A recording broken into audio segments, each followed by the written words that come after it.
வீட்டுக்கு வந்ததுக்கு பிறகால இப்போதான் ஒரு வழியாக நிம்மதியாகவும் இருக்க தான் செய்கிறாங்க. அந்த சமயத்தில் தான் வீட்டு வாசலில் நின்று பாக்கியம் ஓஹோன்னு சத்தம் போடுறாங்க. என்னது வெளியே ஒரே சத்தமாக இருக்குன்னு பாண்டியன் குடும்பத்தில் இருக்க அத்தனை பேர் வெளியே வர, இப்போ என்னாச்சுன்னு இவங்க இங்கே வந்து சத்தம் போடுறாங்க.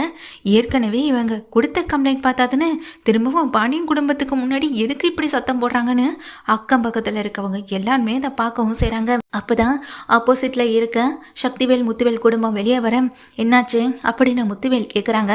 நான் அந்த குடும்பத்தோட பேசிக்கிறேன்னு சொல்லிட்டு முன்னாடி வந்து நிற்கிறாங்க பாக்கியம். அப்படி வந்து நிற்கும்போது, இப்போ எதுக்கு இங்கே வந்து கத்திட்டு இருக்கேன்? ஏற்கனவே நீயும் உன் குடும்பமும் சேர்ந்து எங்கள் குடும்பத்தில் மேலே இருக்க எல்லார் மேலேயும் பொய் புகார் போட்டதை பார்த்தாதுன்னு இப்போ எதுக்கு இங்கே வந்து சத்தம் போட்டுக்கிட்டு இருக்கேன்னு அங்கே கோமதி கேட்குறாங்க. அதுக்கு தங்கமயில் ஒன்று அழுதுட்டுருக்க, இவளுக்கு அழுகிறத தவிர வேறு எதுவும் வராது, உனக்கு நடிக்கிறத தவிர வேறு எதுவும் வராது அப்படின்னு கோமதி சொல்ல, என் பொண்ணு வாழ்க்கையை பற்றி நீங்கள் என்ன நினச்சிட்டு இருக்கீங்க? சும்மா விட மாட்டேன், உங்கள் குடும்பத்தில் இருக்க யாரையும் சும்மா விட மாட்டேன்னு சொல்ல, ஏற்கனவே நீ சும்மா விடாம தானே எங்கள் எல்லாரையும் ஜெயிலில் கொண்டு உட்கார வச்சுன்னு சொல்லும்போது அதுக்கு பாக்கியம் சொல்கிறாங்க, ஆமாம் ஜெயிலில் போய் உட்கார வச்சிருந்தான்னு சொல்ல, என்னங்க கொஞ்சம் கூட மனசாட்சி இல்லாமல் பேசிக்கிட்டு இருக்கீங்க? செஞ்ச தப்பு முழுக்க நீ, ஆனால் இல்லாத பொல்லாத பொய் கேஸ்லாம் போட்டிருக்கீங்க. தங்கமயில் அக்கா எப்போ கன்சீவ் வந்தாங்க? அவங்கள பற்றி எதுக்காக இப்படிப்பட்ட ஒரு பொய் புகார்லாம் கொடுத்துருக்கீங்க? கொடுமைப்படுத்தணும் அப்படி இப்படிலாம் சொல்லியிருக்கீங்க. இதெல்லாம் எப்படிங்க நியாயப்படுத்துவீங்கன்னு சொல்லி கேட்க, இங்கே பாருமா, நான் அதை பற்றி பேச வரல, எதுவாக இருந்தாலும் நான் இவங்க கிட்ட பேசிக்கிறேன் அப்படின்னு கோமதி சொல்லிட்டு இருக்காங்க. தங்கமயில் அழுதிட்டு நிற்கிறத பார்த்தா மீனாவுக்கு ராஞ்சிக்கும் அரசிக்கும் செம்ம டென்ஷன் எரிச்சல் தான் வரவும் செய்து. அப்போ அங்கே நின்றுட்டு இருக்க கோமதியை பார்த்து, கொஞ்சமாவது மனசாட்சி இருக்கா? வீட்டுக்கு வாழ வந்த பொண்ணை வெளியே விரட்டி அனுப்பிட்டீங்க. ஏதோ என் பொண்ணு வாழ்க்கை நல்லா இருக்கணும்னு 2-3 பொய்யை சொல்லி தொலைச்சிட்டேன், அதுக்குன்னு அவளை மன்னிச்சு ஏற்றுக்க உங்களால் முடியலை, வீட்டில் இந்த வெளியே அனுப்ப மட்டும் முடிஞ்சதில்ல அப்படின்னு சொல்ல, முடிஞ்சு போன விஷயத்தை பற்றி இப்போ எதுக்குமா இங்கே வந்து கத்திக்கிட்டு இருக்கேன்னு அப்போ தான் கேட்குறாங்க. கொஞ்சம் அமைதியாக இருங்க அப்படின்னு பாக்கியம் சொல்லிட்டு, என்ன உங்கள் பையனுக்கு இன்னொரு பொண்ணு பார்க்க ஆரம்பிச்சிட்டிங்க போல, 2வது கல்யாணத்துக்கு எங்க டிவியில் விளம்பரம் வேற பண்ணுறீங்களா?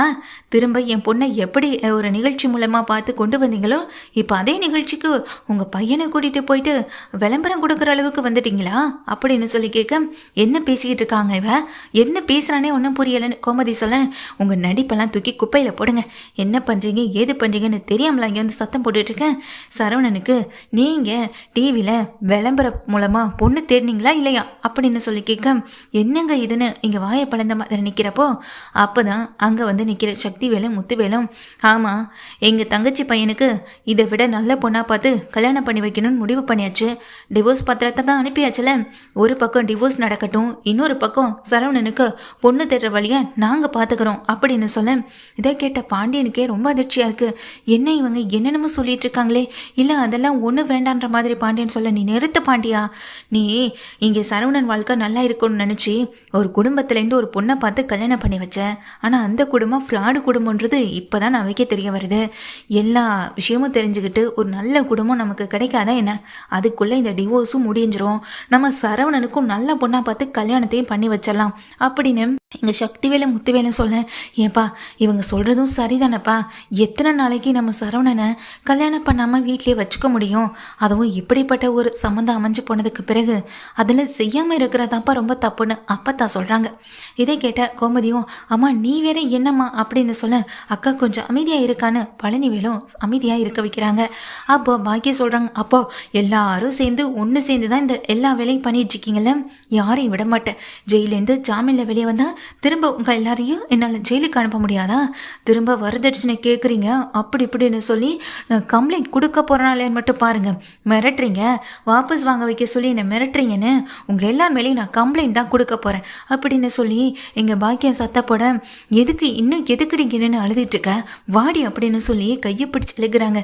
இல்லை நான் வரமாட்டேன், இந்த வீட்டை விட்டு நான் வரமாட்டேன்னு சொல்லிட்டு தங்கமேல் ஓடி போய் அந்த வீட்டு கதவை திறந்துக்கிட்டு உள்ளே போக, என்னக்கா பண்ணிட்டு இருக்கீங்க, முதல்ல கிளம்பி வெளியே போங்கக்கான்னு சொல்ல, ஏன் மீனா உங்களை மாதிரி தானே இந்த வீட்டுக்கு நானும் வாழ வந்தேன்னு சொல்ல, நீங்கள் வாழ வந்த மாதிரி நடந்துக்கலையே, வீட்டில் இருக்க எல்லாரையும் போலீஸ் கேஸ் கொடுத்து கம்ப்ளைண்ட் கொடுத்து உள்ளத்தலை தானே நினச்சிங்க அப்படின்னு மீனா ஒரு ராஜையை சொல்ல, அது ஏதோ இந்த வீட்டுக்கு வரணுன்றதுக்காக செய்யக்கூடாததெல்லாம் செஞ்சுட்டேன், இந்த வீட்டுக்கு வரணும்னு தானே இதெல்லாம் செஞ்சேன், என்னால் போக முடியாது, சரவணன் மாமாவுக்கு வேறு பொண்ணெல்லாம் பார்க்க வேணான்னு சொல்லு மீனா, நீ சொல்லு ராஜி அப்படின்னு தங்கமேல் அழுக, அக்கா இந்த விஷயத்தில் இனி நாங்கள் ஒருபோதும் எந்த முடிவையும் எடுக்க மாட்டோம், தயவு செஞ்சு இங்கேருந்து கிளம்புங்கப்பா அப்படின்னு சொல்லிட்டு திட்டிகிட்டு இருக்காங்க.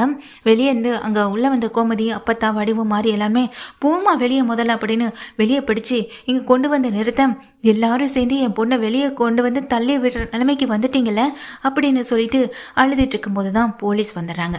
என்ன போலீஸ் சைலன்ஸ் சத்தம் கேட்குதுன்னு எல்லாரும் அதிர்ந்து போய் திரும்பி பார்க்க லேடி போலீஸ் அங்கேருந்து வராங்க. என்னம்மா என்ன பிரச்சனைங்க அப்படின்னு சொல்ல, நல்ல வேலை மேடம் நீங்களே வந்துட்டீங்க, இந்த குடும்பத்தில் இருக்கவங்க கேஸை வாபஸ் வாங்க சொல்லி எங்களை கொடுமைப்படுத்துகிறாங்க, கேஸை வாபஸ் வாங்க வைக்கணும்னு ஒரே பிரச்சனை பண்ணுறாங்கன்னு சொல்ல, அதுக்கு அவங்களும் உங்கள் வீட்டுக்கு முன்னாடி வந்து பிரச்சனை பண்ணியிருக்கணும், நீ எதுக்கு உன் மகளை கூட்டிகிட்டு இந்த வீட்டுக்கு முன்னாடி வந்து பிரச்சனை பண்ணிட்டு இருக்க அப்படின்னு கேட்டதுமே பாக்கியத்துக்கு பதில் பேச முடியல. இல்லைங்க மேடம் அது வந்து அப்படின்னு சொல்ல வரும்போது, அதுக்கு முன்னாடி இந்த வீடியோவை பாருன்னு சொல்கிறாங்க. நடந்துகிட்டு இருக்க அத்தனை விஷயத்தையும் வீடியோவாக எடுத்து இங்கே குமார் வந்துட்டு அங்கே போலீஸ் ஸ்டேஷனுக்கு அனுப்ப அதை பார்த்துட்டு தான் போலீஸ் ஸ்டேஷன்லேருந்து ஆட்கள் வரவும் செஞ்சுருப்பாங்க.